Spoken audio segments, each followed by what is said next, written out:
I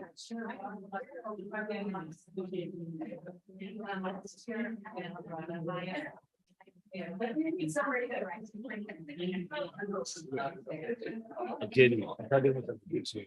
They did. They cut off people. The bits got lost. All right. Thanks everyone for your patience with the technical difficulties. We are still in our public hearing on the draft local law 3 of 2023. And if you have Nancy Fewer, Academy Street, and close enough. Fewer, Academy Street, and I wanted to echo what's already been said, basically, that I feel like there's just not enough rules surrounding the ADUs, and I'm supportive of them. I'm supportive of affordable housing, but I just reviewing it and talking to people about it feels like there needs to be some more work done. I think that's about it. Thanks. Thank you. One last go around for anyone who'd like to make a public comment who has not spoken tonight. It's Jim Patterson or person. Hello, I'm Ariana Blossom. I am also a somewhat recent resident. We moved here in 2019. So I don't know everything that you guys have done over the last 5 years. It's clear there's been a lot of work, which I appreciate. And also what I'm hearing on this side of the room, seems like there's a lot of concern around the sort of lack of control, the lack of the potential loss of character and charm, and the way that Trumansburg feels currently. People have a strong attachment to it. It feels important to us. There's a reason that we moved here, especially from places where there's a lot of density. So I think it's important to really, to the point that Rosemary was making, really take the time to consider what is the village that we want in the future. And have we really given that thought its sort of due diligence? And I'm hearing from back here that maybe we haven't quite gotten there yet. So without dismissing any of the work that you guys have done, I also want to say that I agree with slowing down and really giving it a little bit more thought about what the impact could be and what we might want instead. So thank you. Last go around for anyone who'd like to make a comment who has not given one yet tonight.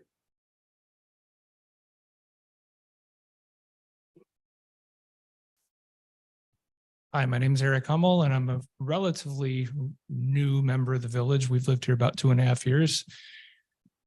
Corner of Strobridge and Washington Street. One of the reasons my wife and I, after 23 years living on West Hill in Ithaca, decided to move to Trumansburg was because of the character of the village, the charm and the character of the village. We've known of this village. We have friends and family who've lived here for many, many years. I just want to say I support basically what everybody said here tonight, but a slightly different angle on it. We have recently watched what happens when non-local people swoop in and buy a property.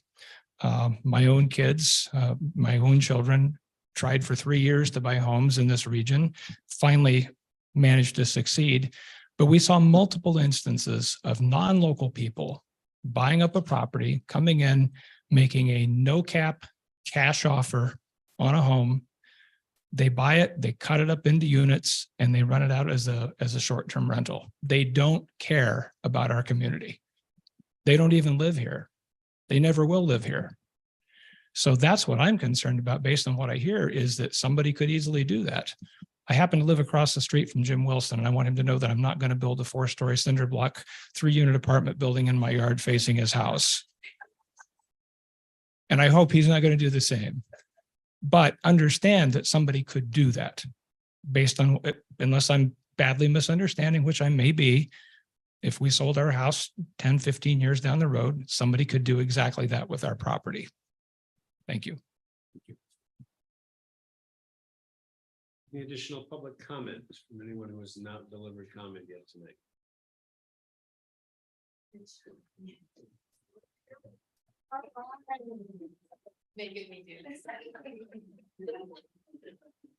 Diane Van Delden. I'll throw my hat in the ring.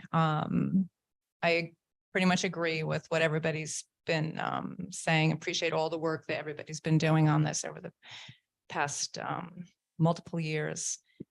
And I agree that a little bit more thought has to be put into it. I live on a lot that could definitely accommodate more housing. The setbacks concern me. Like if you do the math, if two people decide to do the minimum setback, that's really close. And this woman correctly pointed out that that makes people very uncomfortable and the fences are going to go up. And then there's going to be a lot of, especially if they're just renters and visiting for a short time, they, they're not going to have a real concern for what the permanent residents might have in mind for how their atmosphere is being used. I love my neighbors. Some of them have really loud barking dogs and they're pretty far away from my house. And I'm just picturing, gosh, if everybody got a really loud barking dog that gets let out at 11 o'clock at night, what would that be like? So yeah, elbow room is good. I don't really think that necessarily that good fences make good neighbors. I think they go for a reason because you want to block out your not so good neighbor.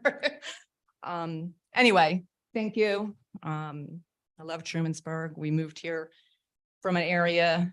We've lived in a couple of different places and we could have lived anywhere. We looked everywhere. And we picked Trumansburg.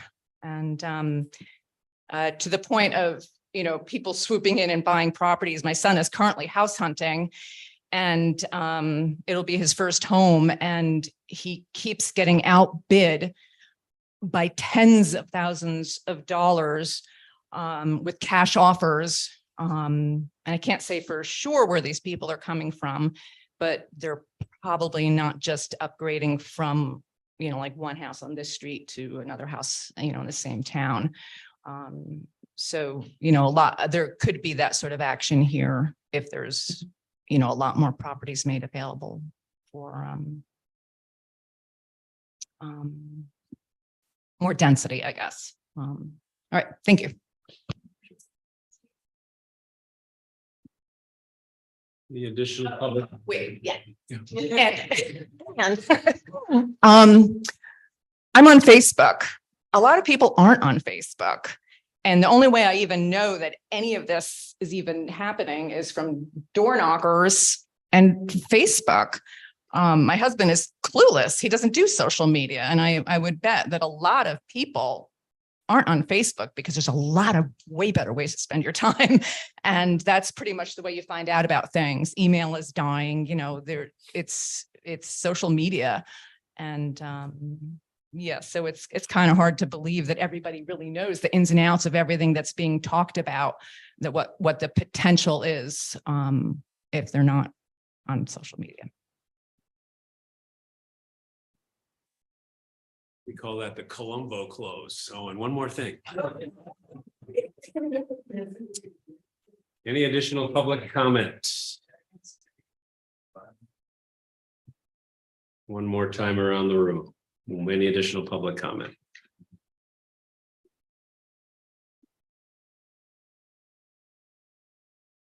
Hearing none, then I would entertain a motion to close the public hearing on draft local law 3 of 2023.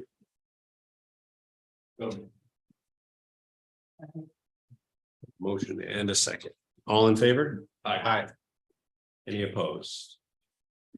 With that, we've closed the public hearing on draft local law 3 of 2023. I do want to thank everyone who came tonight. Thank you all for articulating your opinions, whether you enjoy speaking in public or not. I appreciate your willingness to give us direct feedback. We will be taking all of your comments. We'll be discussing it here in a moment, but we'll be taking all of your comments under advisement, certainly. But as someone who has sat in these meetings for 16 years, 16 years worth of village board meetings, I've missed 2. and it's very rare to see people show up. We beg, borrow, and try to drag people by the earlobes to budget meetings and whatnot. And fortunately, we get a good turnout annually at our State of the Village meeting. But regardless of everyone's opinions and what side of any particular issue anyone might happen to be on that night, it's always nice when residents do come and choose to participate and give us their unvarnished opinions on whatever piece of business happens to come before this board. It's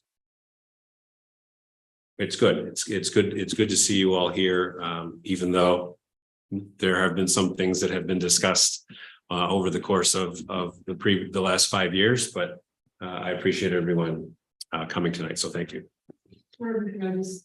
Jessica announced how you can sign up for that newsletter that will tell you that sort of information. Yes, so communications outlets. We have a village newsletter. You can sign up by emailing either clerk@trumansburg-ny.gov or deputy clerk, one word, @trumansburg-ny.gov. If you know anyone who doesn't like social media but knows how to use a website, all of our Facebook profiles are public. You do not need to be a member of Facebook to see what we post. It's perfectly understandable that you don't want to go on to Facebook for any other reason. We of course have the village website, which is www.trumansburg-ny.gov. All of our meetings are live streamed to YouTube. So I'm assuming everyone in this room remembers X-Files, right? You know, the truth is out there. We as a board, I think, since I became mayor in 2018, have done, in fact, I know for a fact because I sit on the Tompkins County Council of Governments as its vice chair, we have more media, social media, and information outlets than any other municipality in upstate New York. Now that doesn't mean we get to every single person. It doesn't mean we're hand delivering paper newsletters door to door, but certainly encourage your friends and neighbors who are interested in village affairs to sign up for one or more of those ways to remain informed on the goings on in the village. So thanks again.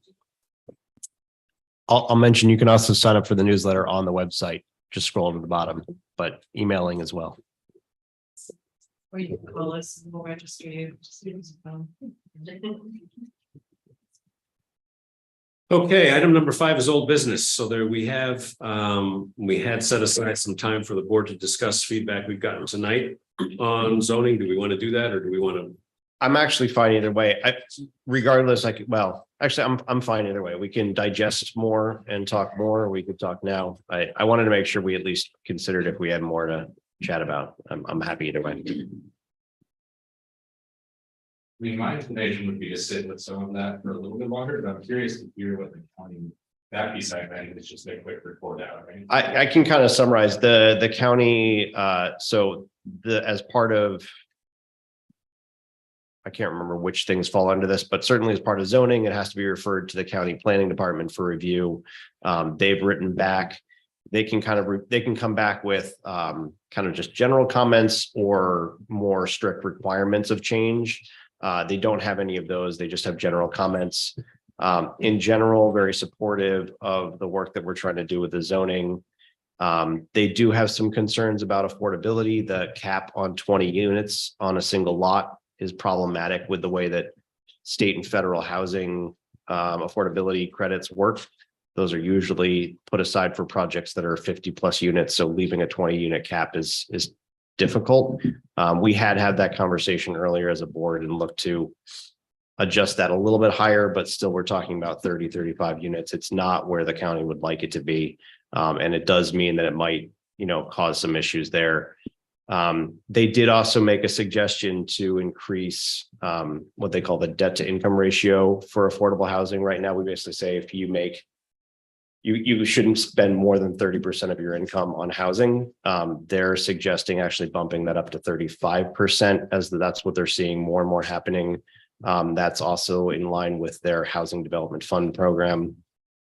And then I'm trying to think of what other kind of highlights. I think in general, they would like to see the density increased even more for the 5 and plus units. Again, you're trying to encourage more development, more affordability here. And they did encourage us to kind of continue to, well, not even continue to reach out to more local developers, Habitat and so forth to kind of get input on what things would help them be able to build more affordable housing. So a lot of kind of suggestions, comments, if we, depending on where this conversation goes, we could definitely include some of those suggestions in our future debates and conversations. Nothing to me seemed super impressing to possibly include. I am interested in potentially updating that debt to income ratio to 35. That seems like just with the cost of housing and everything that's happening, they're starting to see that push there, which is really unfortunate, right? 30% has been kind of the number forever. And I think this is a recognition that like housing's getting away from us and we need to adjust even as much as it's painful. But I'll just kind of leave that out there and we can have, to where these conversations go, we could see if we bring that into the conversation. I have a question because I Yeah. don't always understand this, but so when they say they want us to have more affordable housing, is that what they're saying? The county in general is very Yes, focused on single like, families, we're just in affordable units. Both. yeah, I mean, their focus is primarily on like So- funded affordable. For people that live in this village, is there a percentage of that population that they want to be affordable? I mean, do they give us a number? No, I don't think there's a number there. The county inspector, they see out with the note. Ben, could you use a mic? Oh, yes, I turned it off. I know.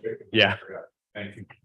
So I think from the county perspective, and I'm this is pure conjecture, but I think they see us as a nodal development. Increasing density in areas where density already exists is better than, I forget who mentioned it, but the donut phenomenon.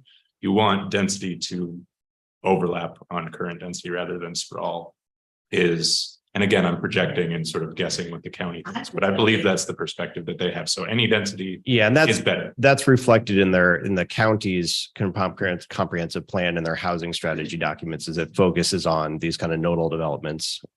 Just think for our population, we have a lot of. We have Juniper Manor 1, Juniper Manor 2, now we have Compass, which is all affordable housing. We have Parkside Drive, and we have the unit going up on South Street. So like, how much more affordable housing are they expecting us to put in? And what's affordable? Like, I mean, what do they consider affordable dollar amount? Right, so most of their focus is on affordable as in subsidized, has state and federal subsidies, and it's for people that are making, less than 80% of their immediate income, and then being able to spend 30 to 35% or less of their income. So I So could get what we have now is in that projection, right? All of that is, the ones you listed, yeah, I think are all subsidized in one way or another. No, I think you're right.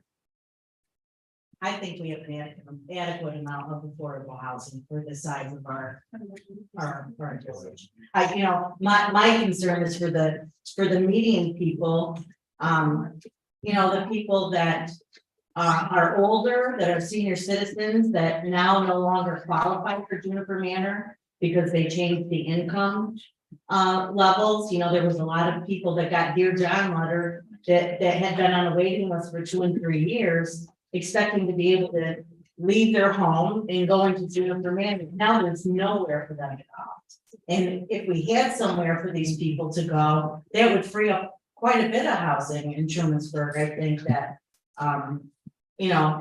for people to purchase houses. I just wondering what their cap is on affordable housing and what the clarification is on. Well, so, I mean, their comments were specifically about, right, we in the zoning have an affordable housing section, right? We're trying to incentivize people to build subsidized affordable housing, right? That's part of the zoning. It has been, it's currently in the zoning. It's continues to be in the zoning. Their comments were more, if that is our stated goal, they are pointing out here are the ways where we're potentially getting in our own way of encouraging more of that. If we decided that we don't want to encourage more of that, then that's a different story. But I think they're more reflecting back to us. Here's what we see in the industry, in the market. here is where the zoning is possibly conflicting with some of the other stated goals. But I think some of our previous discussion too was that now it's even getting to a point where to build something affordable is within that purview is pretty impossible, right? Well, so there's also the like not subsidized, but like, can you build a house for under $400,000 question? And maybe that's what you're kind of pointing at. Under 400. Yeah. They consider that affordable. Well, that's not the county speaking anymore. That's just building reality. Right. It's not my So I think recommendation. there's a couple of things here I want to address It's like, before we move on. So, and to be clear, especially since I wasn't going to say anything about this, but I only see 2 or 3 people in the room who were at the State of the Village in January, so I might not be able to help myself and repeat some of what I said there. I don't have a vested, me personally, I'm speaking personally now, I don't have a vested interest in this particular zoning revision. The genesis of this, I know some of you will recall, when I became mayor in 2018, we had just come through, or we're in the process of coming through a very controversial submission by a private developer to do some building. Are you responding to the public hearing, which I thought was not? No, I'm soapboxing, as is my right and my tendency. Absolutely. I am going to speak about some of the things that were said in the public hearing, but not specifically or directly to the specific concerns about this specific document. So I don't have a vested interest in what this specific document says. The work of the CPZR came about because we came through a period of time in 2016, 17, 18, where there's a lot of controversy over a proposed development. And all of the feedback we kept getting was how substandard the existing zoning was. And so my response was to say, well, we should stand up a committee, hire the professional consultant, which we did, review the comprehensive plan because the comp plan was at that point 10 years old, and see what comes of it. So again, I appreciate everyone's feedback. This is where we are in that process out of that. What has happened since 2018 in my mind, where I do have a agenda, if you will, but I'm happy to have that be moderated, is that there is a conflation, a natural conflation between the terms affordable housing, which means something in a technical and legal sense, housing affordability, which is something completely different, and supply and demand. And what we learned and what we saw during the pandemic and coming out of the pandemic is that we are seeing multiple cash over offer bids placed on any property listed in the village of Trumansburg. I happen to see, for other reasons, every property that gets listed in the village of Trumansburg. And there are only 2 listings right now in the village, and they're both under contract. Once they close, we'll find out what they sold for, but even money says that it was well over list price. And so we have a supply and demand issue, which is really separate from, I sort of don't react overly favorably anytime the county tells us we should be doing something. That's a personal trait. If county says we should have more affordable housing, well, it's like, well, what does the community want? But we are at a place, and this will be a decision for the community to make, and some of the feedback tonight helps, where we as a community over the next decade are going to have to decide whether we want an average home price of roughly $450,000 to $500,000, which will price out many young families. And we have a school district with a declining population, which has leveled off now, thankfully. But when I graduated from Trumansburg a long time ago, we had 1,350 kids in the school. Now we're around 1,000 plus ish. Some of that is generational. Some of that is endemic to New York State, but some of it has to do with availability of homes. And it's good. I live on Main Street, and when we bought our house in 2010, you could walk up Main Street, down South Street, and down Wig Street, and we were the only family in that walk with young children. Now, I think every other house, or, with the exception of one or two homes, there are many young children in that stress. So it's great. I see the pendulum swinging back towards young families desiring to live here. But we are at a tipping point when it comes to the availability, never mind the affordability of homes here. And if the community, and this is where I say, I don't have a personal vested interest one way or the other. But if the community as a whole, which never means 100%, it'll mean 51%. If the community as a whole is okay with Trumansburg moving in the direction of Skaneateles, which is extremely expensive and extremely exclusive, then fine. But we should go in that direction if that's the direction we go, with eyes wide open, with the intention that that's where we're headed. If, however, the intention is to allow for elderly residents to sell their homes and downsize and stay in the village and not have to move to some country acres somewhere on the other side of Watkins Glen, then we will need to make changes to our zoning to allow for that. And what that looks like, and what the devil in the details is why we want the feedback. But that is fundamentally the fork in the road this community is at now. And it's not 10 years from now, it's now. Because by the time we get to 10 years from now, and the median home price in the village of Trumansburg is $500,000, we're there. And again, I think it's something that this community should, through whatever means of communication is most convenient for them, should engage on as much as they can, because it is a generational and seminal moment that this village is at right now. So with that said, we have any other board comments on timeline? How you want to digest and come back? Yeah, I mean, I'm open to the rest of the board. I mean, we can digest and come back and put this on our agenda for May. At this point, it's really our timeline to decide upon. We can. Yeah, it's wide open. There's Favor of moving forward. I agree with the majority of people in the audience. I've lived here for 61 years, and I think we need to put more thought into it, and I would not at all be comfortable with moving forward at this point. I'll say, so just to throw out, the committee has worked on this for 1.5 years. We've struggled mightily with where do we draw the line? Where do we come down? And I think to Rorden's point, we have a real problem in front of us. We have a real affordability crisis. I mean, the 400 is not a joke. That is where we're at. And this proposal in front of us really is trying to find that middle ground. I know there's been a lot of concern that it goes too far, but the reality is I worry more often that we haven't gone far enough.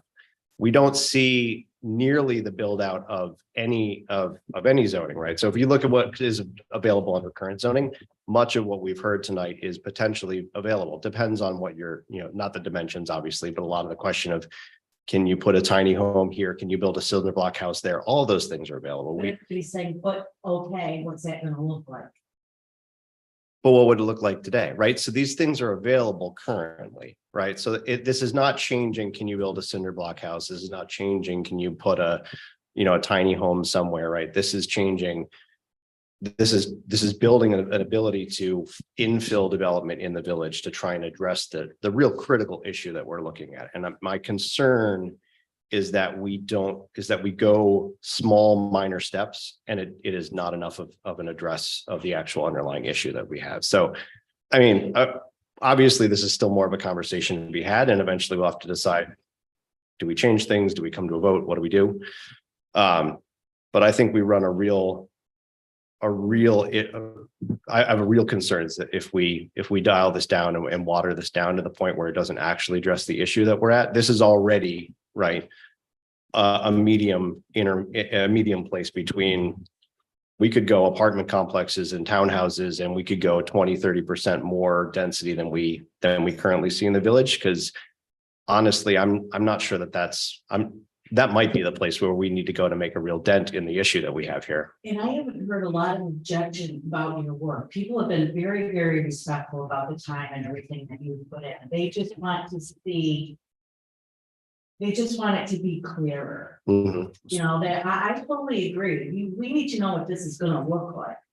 And I ran into a neighbor when we did Earth Day the other day, and she said, you know what? To be totally honest with you, and they said it, she said, it's not just me. You know how MRB came in here and they had the big, you know, thing that they put up and they had the drone picture and everything. She goes, I don't know, 50 feet from 100 feet. Right. Like, what is that? If you can show me a lot, if you can show me what that would look like. Right. Visually, I would have a better idea of whether I think that's a good. Yeah, idea. so the FAQ has, Show people that. the FAQ has a lot of those pictures, right? Pictures, you can wander around the village, you can find the houses that we're talking about. You can see what's a 40 foot width lot look like? What's a house on that look like? What's a house that's too close to the street look like? What's, you know, all of these things are available in the village and all those pictures are available in the FAQ and you can talk about them. They're in our village, right? That is the decision that the committee made, was to say, look, we probably need to go further than this. And there's a real concern that we're not going far enough. But what we can say is, let's go with what's in the village. We know what's in the village. We know it exists here. We know we feel comfortable with it where it is. Let's talk about bringing that back into the village, because so much of the village right now isn't rebuildable under current zoning. Basically, all of Wig Street doesn't conform. It's too close. It's too close to the street, too close to the neighbors, so on and so forth. So that was the line that the committee took and said, let's do the due diligence. Let's look through the zoning. Let's look through the lot analysis. Let's look through the tax assessment and say, what do we actually have here? Let's go there. Let's find that line in the sand and say that seems to be a reasonable middle ground. Not talking about adding 50% more density than what already exists, but what does exist. And the little bit of density that's added is that ADU part, right? That is the place where we say, okay, this is a real problem. The housing cost is just out of control. Let's bring in that one extra lot, one extra unit per lot through the ADU part. And so that was where kind of the thinking of where the proposal comes from. I think that, and again, in the interest of time, we do need to move on, but I think that I realized this in the moment. And I thought about it a year or two ago, but I didn't say anything. One of my purposes with standing up the Comprehensive Plan and Zoning Revision Committee is to have a group of people to take the work and go and not have me or you know, I didn't want to participate in the committee because I didn't want to try to direct a conversation. I wanted to see where it went organically and see where kind of the community, if there was a consensus, what the community feel was when looking at revising the 2008 comprehensive plan. And I was thrilled with the work that they did. But there is an inherent tension, I realize, an inherent contradiction built into the community's desires as articulated in the comprehensive plan. And that tension is that the community simultaneously wants three things: preservation of the character of the community as it stands today, maintenance of all of our services, and flat costs. Those three things cannot coexist. Our services we offer, and you pick a department, and the big one is EMS. But we can pick a service that the village offers. Those costs continue to escalate at a pace that outpaces the ability of the tax base to keep our costs flat. So something's going to give. And right now what's giving is the cost structure. And that's where I say, if the community is okay with that, because we want to maintain a certain look and feel and character, and we want to maintain services, and we will be able to afford it, or someone else will, then that is a choice. And that is a choice this community can make. That is a choice that wealthy upstate New York communities, the few that exist, have made. And so I didn't realize that until a moment ago, but there is, never mind the zoning, never mind the wording, never mind the detail or the direction chosen to approach a particular problem. The inherent tension is based on a contradiction in terms in the desire of the community as articulated in the comprehensive plan. And I think, again, thank you all for being here tonight, and folks online. as you have conversations with your neighbors about what should we do? What should Trumansburg look like? How should, what should our community look and feel like in 5, 10, 15 years? I'm hoping that we'll get more feedback along these lines because those three things are mutually exclusive. And as someone who has shredded our budget from top to bottom in every department for nearly 2 decades, we have a choice, and we can continue to offer what we offer, which I think is what everyone wants. It's one of the reasons why folks move here. But it is going to get more expensive unless something else is done. So I think maybe we should just add this continued discussion to our May agenda under old business. When's your next CPZR meeting? That'll be it's always the Monday between our meetings. Next. Sorry, what? No. In between the first and second. Sorry, in between the first and second. Yes. So it's the 15th. So then this board, as a board, let's plan on discussing all of the feedback we received tonight, both in person and in print. And we can discuss it at our May 8th meeting. And then we will have some, hopefully, unless that discussion goes longer than one meeting, hopefully we'll have some guidance for CPZR after that. All right. One of the process questions, Mr. Mayor, will you be accepting additional comments for review or just the ones submitted for the public hearing? Additional comments are always welcome, but they're not considered part of the public hearing record Right. legally. So there's a possibility you may not have time to review them for next, but they can keep submitting them and we'll do We it. should have time to see everything that comes in. Yeah, okay, which can be sent to clerk, Trumansburg, type an out. All right. Next item of old business is our sewer law. So we're going to review, speaking of seeker, the full EAF part 1. I apologize. Couldn't see the sewer.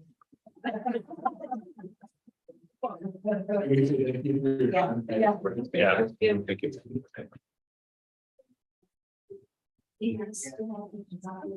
No.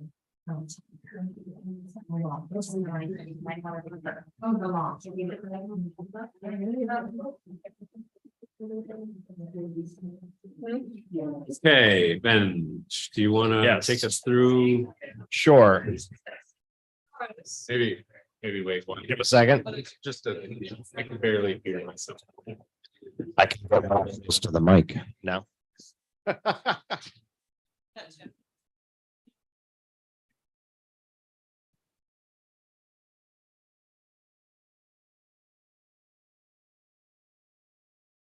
Thank you.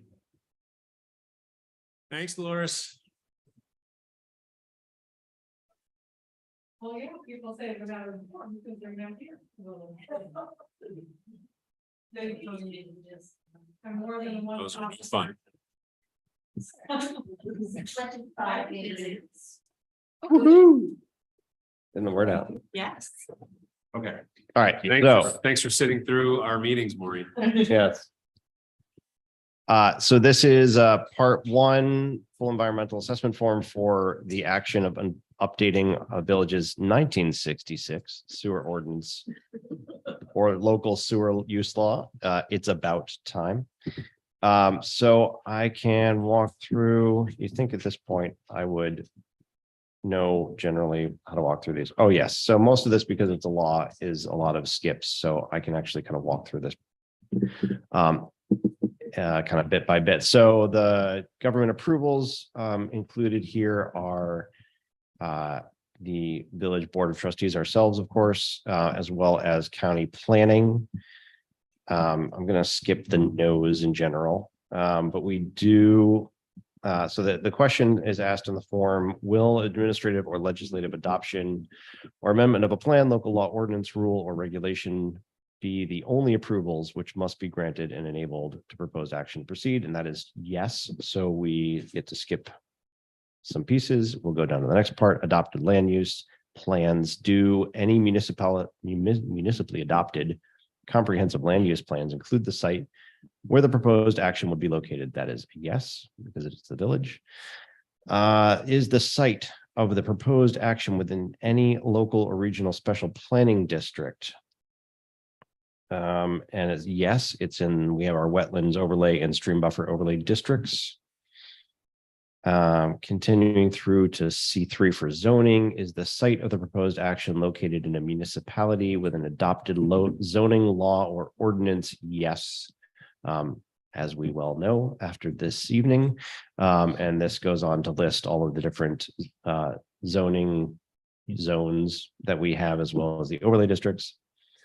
And so, and then existing community services. So to say a school district mentions the TCSD, police or other protection forces. So police and the sheriff and the state police, fire protection emergency services, both our fire department EMS, and then parks includes Taganic, Black Diamond Trail, Taganic Park and the Black Diamond Trail.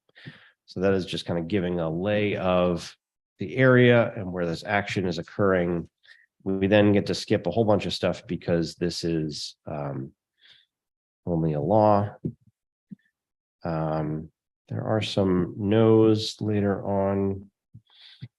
But let's see, that more important stuff is, this is dealing with sewer. So we're talking about water. We do list surface water features, any portion of the project. I'm now on page 11 of the project site contain wetlands or other water bodies. Yes. We have the creek running through the village. Do any wetlands or water bodies adjoin the proposed site? Yes. And then we list stream. Apparently our stream is 898-380, classification C. That's good to know. Wetlands, federal waters. There's a whole thing. You can't see it all because the tiny print, but it does list all the wetlands that we have mapped out. There are quite a few of them due to those are covered in the wetland overland districts. Is the key site located over or immediately joining a primary principal or sole source aquifer? That is a yes. Go on to talk about, describe the habitat community. The project contains a designated significant natural community, beech maple mesic forest and calcareous shoreline outcrop. I didn't know any of that. And extend the community and habitat is 30 and then 27.5 acres for those two. Talking more about the project site, we have, is the project site or any portion of it located in the designated agricultural district? Yes, I guess we are in Tompkin TOMP 002.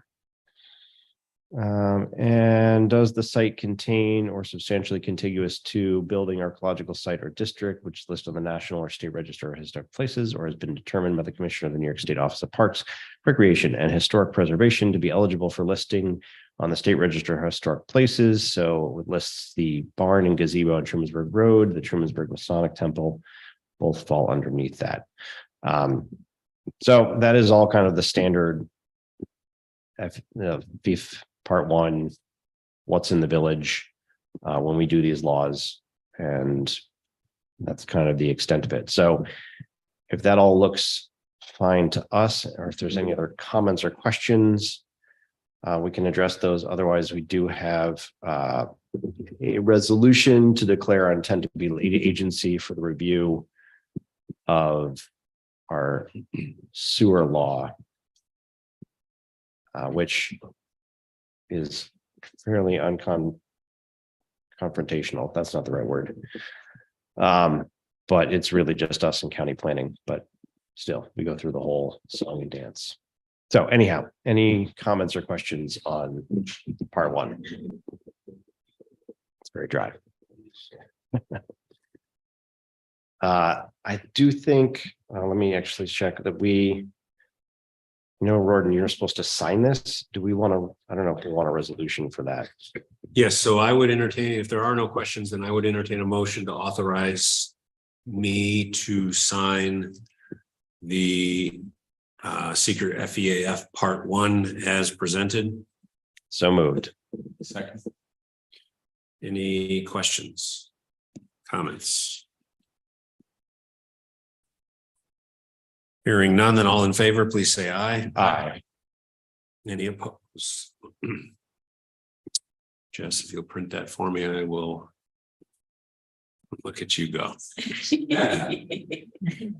And then we have a secret resolution declaring our intent to be lead agency, which I'll just very briefly read. Whereas the Village of Trumansburg Board of Trustees, hereinafter referred to as Village Board, has reviewed and completed the seeker full environmental assessment form, Part 1, prepared by the MRB Group, hereinafter referred to as Village Engineer, on the above referenced Village of Trumansburg Sewer Use Law Update, hereinafter referred to as action. And whereas the Village Board determines that said action is classified as a Type 1 action under the State Environmental Quality Review Regulations, and whereas the Village Board determines that said action is also subject to review and approval by other involved agencies under secret regulations, and whereas the Village Board determines that it is the most appropriate agency to ensure the coordination of this action and will provide written notifications to involved agencies for the purposes of conducting a coordinated review and making the determination of significance thereon under the secret regulations.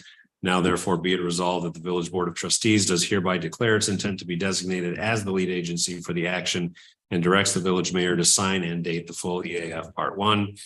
Be it further resolved that the village engineer is directed to provide notice hereof to the involved and interested agencies seeking their agreement or objection thereto in writing. And I would entertain a motion to move that resolution as presented. So moved. Second. Any questions or comment or discussion? You really can sign it now. It's a good thing I didn't sign it before. There are no comments, questions, or discussion. All in favor, please say aye. Aye.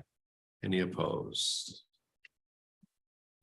Okay, which means we have an item to set a date for the public hearing on both seeker and the law itself. What's the response time? 30 days or 45? I believe it's 30. We had talked, the timeline MRB had talked about was the May 22nd board meeting, if that works for us.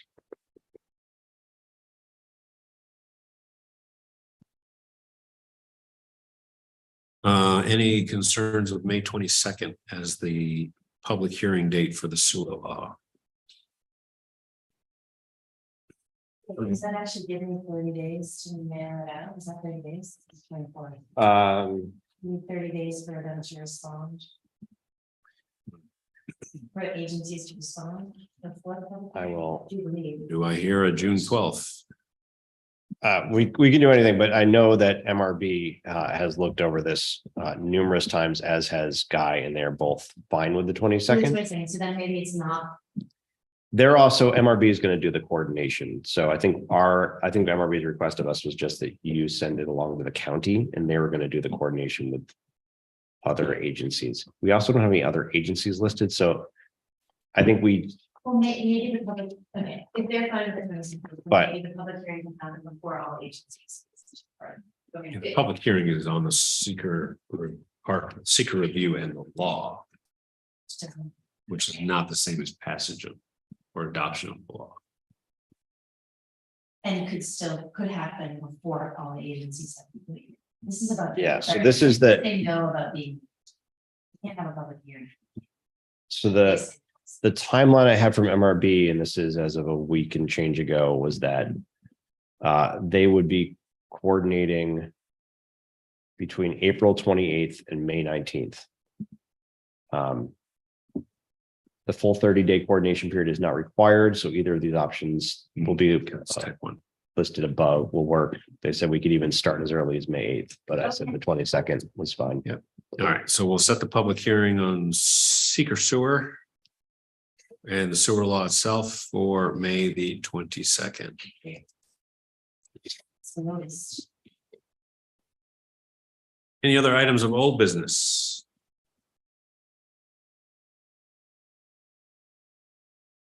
He looks around the room. New business, dog toys. Let's bring some brevity. Speaking of libraries.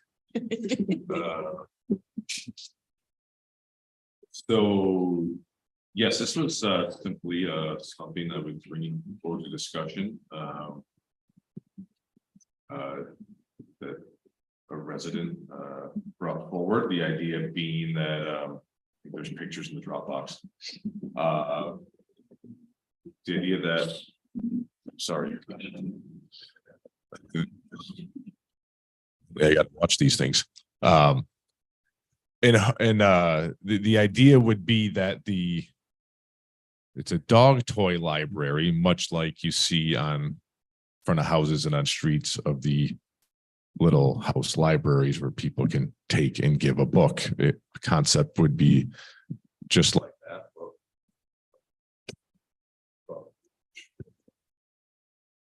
Looks a little possessed. Here tonight. Looks a little possessed. So the idea that this would be this is from Katie Renner. She owns the building that borders the driveway next to the car wash, 33-37 West Main Street. There's almost no actual land beyond our building's walls, but if need be, I could squeeze it in. Preferable location would be the little odd strip of grassy area just before the driveway. People place their recycling there. So it sounds like it's in the village right away, which is why I wanted to bring this to the board. I don't have much experience with dog toy libraries. I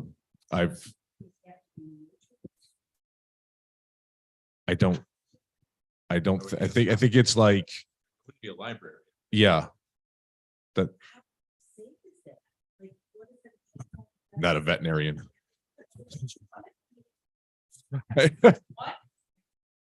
Yeah, On a pacifier, library. Nobody's You know what? forcing people. to Right. have Dog use. That's just a question. I mean, I don't. Yeah. really want to Yeah. hear other- I mean, look, I'm generally in favor of new ideas that add some, interesting things, especially in our business corridor. And there are certainly a lot of dogs that walk through Main Street. I personally don't know how many of them are really looking to stop and play on Main Street. But I don't know if anybody has seen this in action or I guess the other question then would be like, how inclined are we to stop it if this person wants to do it? That's another question. There's That's like, sort of where I was coming. we don't have to think it's a great idea. We don't have to think that someone's going to run with it and it's going to be full of toys. There's going to be dogs all over Main Street playing with toys. But again, do we step in and say, no, you can't do that? I mean, I guess it is our property, correct? It's technically state right of way. That's the only Okay. issue. But so I don't have any knowledge of dog toy libraries and I don't have any personal objection to it as long as the individual who wants to give it a try understands that they are responsible for its maintenance. And if there's any issue or problem, then the village will have to stop it. Does this person have like a sketch or did they have a picture of what it's gonna look like? How big is it gonna be? I think there's a mock-up in the Dropbox of kind of what. Yeah. Oh, really? Okay. There's I don't even know if this is to scale. Little doggy library. I think this was just kind of like an edited, maybe not. I don't know. Maybe this is an actual, can't tell. I will share it with the board. Apologies. I thought I had seen this photo in there, but I guess not. She did say, she's happy to maintain the grass if DPW doesn't want to have to mow around the library and things like that. So she's willing to take responsibility for the maintenance of the area. Again,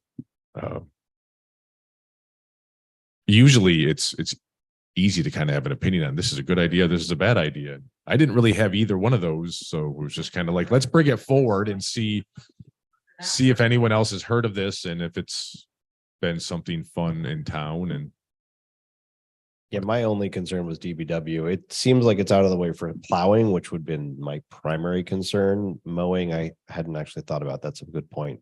It's probably worth saying if you want to put it in there, mow that stretch. It's not a very big one. And be- It seems like it. Seems like it's just, but Yeah, it should come in during, Yeah, not be out there. Trying to move snow and people have difficulty parking along one area anyway.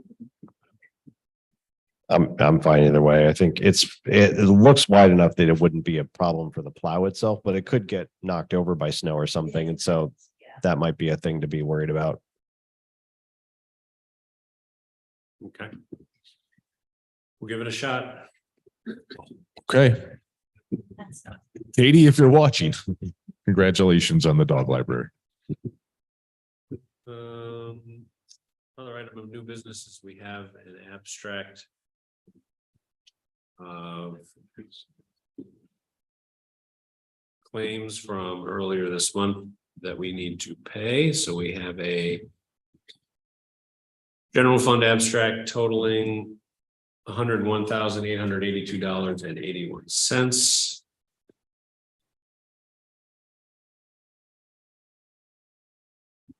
A water fund abstract totaling $18,959.42.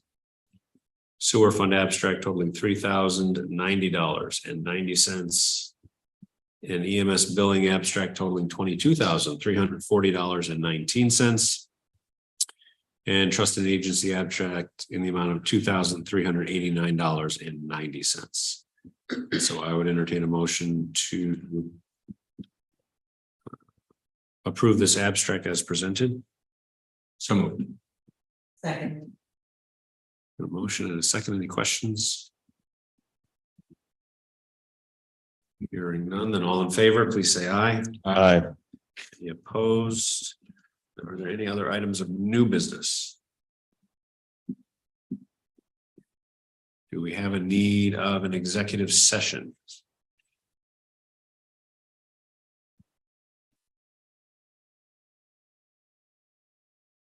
Really? Well then. I will entertain a move we motion to adjourn. So moved. There are no objections.